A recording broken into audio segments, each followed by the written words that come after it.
नमस्कार। आकाशवाणी से प्रस्तुत है समाचार संध्या।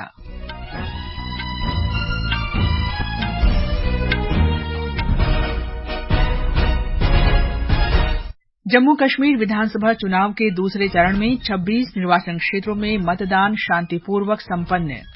प्रधानमंत्री नरेंद्र मोदी कल पुणे में स्वदेशी रूप से विकसित 3 परम रुद्र सुपर कंप्यूटर राष्ट्र को समर्पित करेंगे। बेंगलुरु की एक विशेष अदालत ने भूमि आवंटन मामले में कर्नाटक के मुख्यमंत्री सिद्धारमैया के खिलाफ लोकायुक्त पुलिस जांच का आदेश दिया। देश में 2023-24 के दौरान रिकॉर्ड 3,322 लाख मीट्रिक टन खाद्यान्न उत्पादन का अनुमान।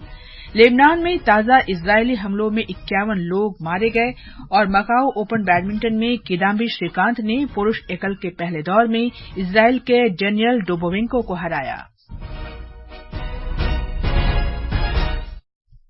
समाचार संध्या के साथ मैं कनकलता। केंद्र शासित प्रदेश जम्मू कश्मीर में दूसरे चरण के विधानसभा चुनाव में 54% से अधिक मतदान की खबर है। प्रदेश में 6 जिलों की 26 विधानसभा सीटों पर आज वोट डाले गए। मतदान शांतिपूर्ण रहा। प्रमुख उम्मीदवारों में नेशनल कॉन्फ्रेंस के उपाध्यक्ष और जम्मू कश्मीर के पूर्व मुख्यमंत्री उमर अब्दुल्ला, भारतीय जनता पार्टी के रविंदर रैना और अपनी पार्टी के अल्ताफ बुखारी शामिल हैं। हमारे संवाददाता ने बताया है कि मतदान के लिए 3,502 मतदान केंद्र बनाए गए थे। जम्मू कश्मीर की 26 विधानसभा क्षेत्रों के लिए दूसरे चरण का मतदान आज शांतिपूर्ण और सुचारू रूप से संपन्न हुआ। चुनाव क्षेत्र के किसी भी हिस्से से किसी भी अप्रिय घटना की कोई सूचना नहीं मिली है। निर्वाचन आयोग ने चुनाव के सुचारू संचालन के लिए विस्तृत व्यवस्था की थी। इस बीच अमेरिका, दक्षिण अफ्रीका, फिलीपीन समेत 15 देशों के प्रतिनिधि मंडल ने प्रदेश में विधानसभा की चल रही प्रक्रिया को देखने के लिए बडगाम और श्रीनगर जिले में विभिन्न मतदान केंद्रों का दौरा किया। प्रतिनिधियों ने लाल चौक विधानसभा क्षेत्र में एक पिंक मतदान केंद्र का भी दौरा किया, जिसका प्रबंध पूरी तरह से महिला मतदान कर्मचारियों द्वारा किया गया था। आकाशवाणी समाचार के लिए श्रीनगर से मैं सुनील कौल। हरियाणा में चुनाव प्रचार जोरों पर है। विभिन्न पार्टियों के स्टार प्रचारक आज प्रत्याशियों के समर्थन में जनसभाओं को संबोधित कर रहे हैं। प्रधानमंत्री और भारतीय जनता पार्टी के वरिष्ठ नेता नरेंद्र मोदी ने सोनीपत के गोहाना में 22 विधानसभा क्षेत्रों के उम्मीदवारों के पक्ष में जन आशीर्वाद रैली को संबोधित किया। श्री मोदी ने कहा कि भाजपा सरकार के अंतर्गत हरियाणा ने उद्योग और कृषि जैसे क्षेत्रों में शीर्ष राज्यों में अपनी जगह बनाई है। उन्होंने कहा कि पिछले 10 वर्ष में विश्व में भारत के प्रति भरोसा बढ़ा है। पूरी दुनिया में ये विश्वास है कि भारत भ्रष्टाचार और भाई भतीजावाद से मुक्त है और तेजी से प्रगति कर रहा है। उन्होंने कहा कि दुनिया को लगता है कि आने वाले समय में अगर कोई देश सबसे तेजी से प्रगति करेगा तो वो भारत है। श्री मोदी ने कहा कि विश्व की बड़ी बड़ी कंपनियां भारत में निवेश करने के लिए उत्सुक हैं। आज दुनिया की बड़ी बड़ी कंपनियां भारत में निवेश के लिए यहां अपनी फैक्ट्रियां लगाने के लिए आतुर है। आप सोचिए, जब इतनी बड़ी कंपनियां भारत में निवेश करेगी तो इसका बहुत अधिक फायदा मेरे हरियाणा को होगा, यहां के नौजवानों को होगा। हरियाणा में 5 अक्टूबर को विधानसभा की 90 सीटों के लिए एक ही चरण में मतदान होगा।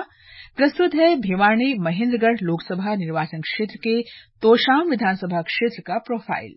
तोशाम बंसीलाल परिवार का गढ़ इस बार परिवार के भीतर ही राजनीतिक मुकाबला देख रहा है। दोनों ही राष्ट्रीय पार्टियों ने आधुनिक हरियाणा के वास्तुकार कहे जाने वाले दिव्यांगत मुख्यमंत्री बंसीलाल के पोते पोतियों को मैदान में उतारा है। कांग्रेस के प्रत्याशी अनिरुद्ध चौधरी अपनी चचेरी बहन भाजपा प्रत्याशी श्रुति चौधरी के खिलाफ चुनाव लड़ रहे हैं, जो कि पहली बार भाजपा की टिकट से चुनाव लड़ेंगी। जननायक जनता पार्टी के राजेश भारद्वाज, आम आदमी पार्टी के दलजीत सिंह और बीएसपी के ओम सिंह व बीजेपी के बागी नेता शशि रंजन परमार निर्दलीय उम्मीदवार के तौर पर इस बार मैदान में हैं। आकांक्षा सक्सेना, आकाशवाणी समाचार, चंडीगढ़।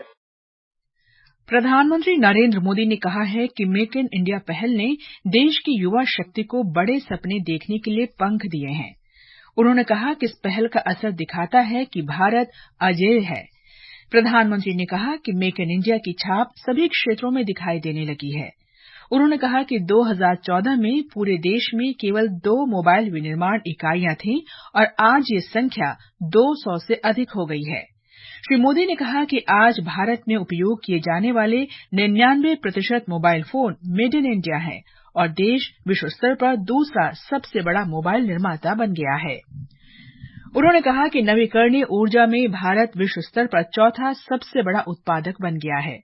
रक्षा उत्पादन निर्यात 1,000 करोड़ रुपए से बढ़कर 21,000 करोड़ रुपए हो गया है, जो 85 से अधिक देशों तक पहुंच रहा है। प्रधानमंत्री मोदी ने कहा कि अपने मन की बात कार्यक्रम में उन्होंने जीवंत खिलौना उद्योग की आवश्यकता के बारे में बात की थी। प्रधानमंत्री नरेंद्र मोदी कल महाराष्ट्र के पुणे जाएंगे। वे 22,600 करोड़ रुपए से अधिक राशि की विभिन्न परियोजनाओं की आधारशिला रखेंगे और राष्ट्र को समर्पित करेंगे। श्री मोदी जिला अदालत से स्वरगेट तक की मेट्रो ट्रेन को रवाना करेंगे। प्रधानमंत्री देश को सुपर कंप्यूटिंग टेक्नोलॉजी के क्षेत्र में आत्मनिर्भर बनाने की अपनी प्रतिबद्धता के अनुरूप लगभग 130 करोड़ रुपए के 3 परम रुद्र सुपर कंप्यूटर देश को समर्पित करेंगे। इन्हें नेशनल सुपर कंप्यूटिंग मिशन के अंतर्गत स्वदेश में ही निर्मित किया गया है। उपराष्ट्रपति जगदीप धनखड़ ने कहा है कि भारत अब विश्व की सबसे तेजी से उभरती अर्थव्यवस्थाओं में से एक है। उन्होंने कहा कि भारत वैश्विक निवेश की दृष्टि से भी पसंदीदा देश है। उत्तर प्रदेश के ग्रेटर नोएडा में दूसरे उत्तर प्रदेश अंतर्राष्ट्रीय व्यापार मेला 2024 के अवसर पर उन्होंने कहा कि भारत लगभग $4 ट्रिलियन की अर्थव्यवस्था है और अगले दशक में इसकी विकास दर 8% रहने की संभावना है। श्री धनखड़ ने कहा कि प्रधानमंत्री नरेंद्र मोदी के नेतृत्व में 12 नए औद्योगिक क्षेत्र आकार ले रहे हैं। ये कृत्रिम बुद्धिमत्ता, इलेक्ट्रिक मोबिलिटी और सेमीकंडक्टर जैसी उभरती प्रौद्योगिकी को बढ़ावा देंगे। श्री धनखड़ ने कहा कि उत्तर प्रदेश में भी हर क्षेत्र में विकास हो रहा है। Bharat has emerged as the most buoyant economy in the world. It is now a favorite global destination of investment and opportunity with an ecosystem of hope and possibility, all pervasive in India. Undoubtedly, we are set to regain our pristine glory. India is now a global happening place and Uttar Pradesh is bubbling with activity. Activity in every sector, infrastructure, growth, industry and innovation.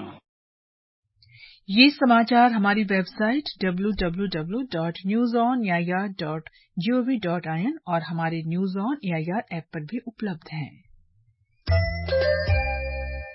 छोटे किसानों की शक्ति, cooperative की शक्ति और भारतीय नस्ले पशुओं की शक्ति मिलकर एक अलग ही ताकत बनती है।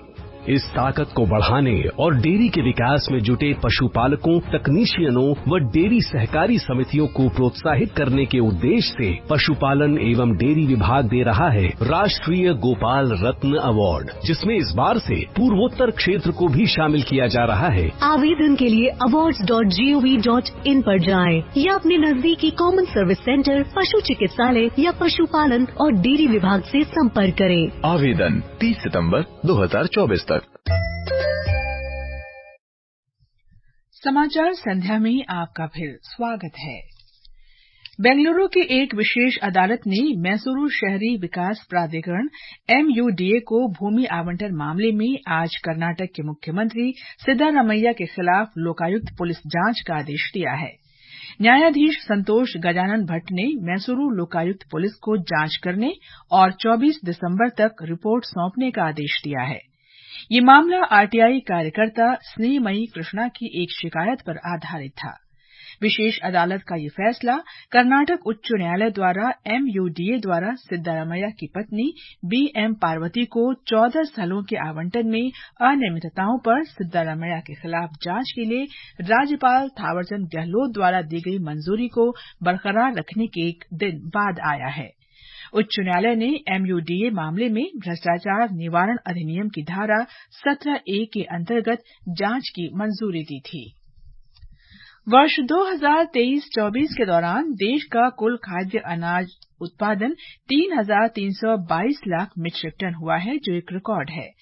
वर्ष 2022-23 की तुलना में ये 26 लाख मीट्रिक टन से अधिक है। कृषि और कृषक कल्याण मंत्रालय ने वर्ष 2023-24 के लिए कृषि फसलों के उत्पादन का अंतिम अनुमान जारी करते हुए ये जानकारी दी है। मंत्रालय ने बताया है कि चावल, गेहूं और श्रीअन्न यानी मोटे अनाज के अधिक उत्पादन के कारण उल्लेखनीय बढ़ोतरी हुई है। चावल का कुल अनुमानित उत्पादन 1,378 लाख मीट्रिक टन बताया गया है, जो वर्ष 2022-23 की तुलना में लगभग 21 लाख मीट्रिक टन है। गेहूं का उत्पादन 1,132 लाख मीट्रिक टन से अधिक है, जो एक रिकॉर्ड है। श्रीअन्न का अनुमानित उत्पादन 175 लाख मीट्रिक टन है। भारत के नियंत्रक और महालेखा परीक्षक सीएजी गिरीश चंद्र मुर्मू ने कहा है कि सीएजी रिपोर्ट तैयार करने और डेटा विश्लेषण के प्रबंधन में कृत्रिम बुद्धिमत्ता एआई को एकीकृत करने के लिए काम किया जा रहा है। 16वें Asian Organisation of Supreme Audit Institutions ASOSAI में मीडिया को संबोधित करते हुए श्री मुर्मू ने कहा कि सीएजी ने क्षमता निर्माण पर कई पहल की है और सभी सुझावों को हितधारकों के साथ साझा करने के लिए लेखा परीक्षकों को सभी सुविधाएं दी जा रही हैं। आकाशवाणी समाचार से विशेष बातचीत में श्री मुर्मू ने कहा कि डिजिटल ऑडिट को विभिन्न देशों द्वारा अपनाया जा रहा है और ये चुनौती के समय प्रमुख भूमिका निभाता है।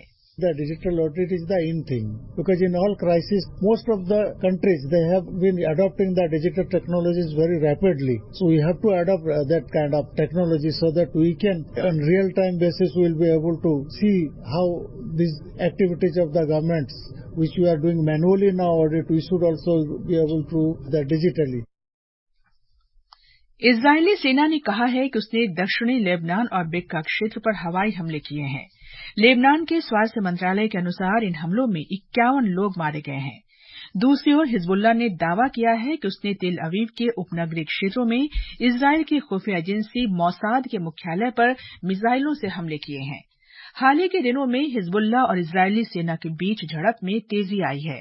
हिजबुल्लाह ने उत्तरी इजरायल स्थित सैन्य ठिकानों पर मिसाइलों से कई हमले किए हैं। राष्ट्रपति द्रौपदी मुर्मू कल सियाचिन बेस कैंप का दौरा करेंगी। अपनी यात्रा के दौरान वे वहां तैनात सैनिकों से बातचीत करेंगी। मकाओ ओपन बैडमिंटन में पुरुष सिंगल्स में किदाम्बी श्रीकांत ने प्री क्वार्टर फाइनल में जगह बना ली है। उन्होंने इजरायल के ड्यूबोन्को डेनिल को 21-14, 21-15 से हराकर प्री क्वार्टर फाइनल में प्रवेश कर लिया है। अगले दौर में उनका मुकाबला भारत की आयुष शेट्टी से होगा। महिला सिंगल्स में तस्नीम मीर भी प्री क्वार्टर फाइनल में पहुंच गई हैं। वहीं महिला डबल्स में भारत की गायत्री गोपीचंद और त्रिशा जॉली की जोड़ी ने भी अगले दौर में जगह बना ली है। अब प्री क्वार्टर फाइनल में उनका सामना ताइवान की लिंग चेचुन और तेंग चुन हुन की जोड़ी से होगा। प्रधानमंत्री नरेंद्र मोदी ने आज भारत की चेस ओलंपियाड में स्वर्ण जीतने वाली महिला और पुरुष टीम से अपने निवास पर मुलाकात की। एक सोशल मीडिया पोस्ट में प्रधानमंत्री ने ये जानकारी साझा की है। उन्होंने विजेता टीम को उनकी ऐतिहासिक जीत पर बधाई दी। इससे पहले भारत की चेस ओलंपियाड में स्वर्ण जीतने वाली महिला और पुरुष टीम के आज दिल्ली पहुंचने पर उनका भव्य स्वागत किया गया। और अब आर्थिक जगत की खबरों के साथ हैं विभूति मिश्र। सेंसेक्स और निफ्टी दोनों ने आज सर्वकालिक स्तर को छुआ। सेंसेक्स 255 अंक की बढ़त के साथ 85,169 पर बंद हुआ। वहीं निफ्टी भी 63 अंक की वृद्धि के साथ 26,004 पर बंद हुआ। विदेशी मुद्रा बाजार में डॉलर के मुकाबले रुपया आज 60 पैसे मजबूत होकर 83 रुपये 60 पैसे के स्तर पर बंद हुआ। अंतर्राष्ट्रीय बाजार में ब्रेंट क्रूड के भाव $73.71 प्रति बैरल के आसपास दर्ज हुए। अंत में मुख्य समाचार एक बार फिर। जम्मू कश्मीर विधानसभा चुनाव के दूसरे चरण में 26 निर्वाचन क्षेत्रों में मतदान शांतिपूर्वक संपन्न। प्रधानमंत्री नरेंद्र मोदी कल पुणे में स्वदेशी रूप से विकसित 3 परम रुद्र सुपर कंप्यूटर राष्ट्र को समर्पित करेंगे। बेंगलुरु की एक विशेष अदालत ने भूमि आवंटन मामले में कर्नाटक के मुख्यमंत्री सिद्धारमैया के खिलाफ लोकायुक्त पुलिस जांच का आदेश दिया। देश में 2023-24 के दौरान रिकॉर्ड 3,322 लाख मीट्रिक टन खाद्यान्न उत्पादन का अनुमान। लेबनान में ताजा इजरायली हमलों में 51 लोग मारे गए हैं और मकाओ ओपन बैडमिंटन में किदाम्बी श्रीकांत ने पुरुष एकल के पहले दौर में इजरायल के डेनियल डुबोवेंको को हराया। इसके साथ ही समाचार संध्या का ये अंक समाप्त हुआ। नमस्कार।